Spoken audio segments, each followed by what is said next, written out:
Каждые 4 года швейцарцы избирают своих членов парламента. Палата представителей состоит из 200 мест, поделенных между 26 кантонами пропорционально их населению.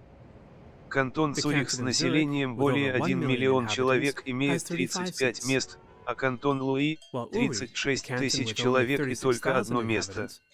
У жителей есть один вопрос, который важен для малого кантона, а для парламента – проблемы, важные для большого кантона, поэтому швейцарцы нашли способ лучше сбалансировать интересы большинства и тех, кто живет в менее населенных регионах. Они сделали вторую палату Сената с 46 местами. Большинство кантонов здесь имеют 2 новых закона или изменения к закону. Мне нужно одобрение обеих палат. Этот подход к балансу власти между малым и большим кантоном имеет исторические корни, но действительно ли это лучший способ представить потребности швейцарского общества сегодня?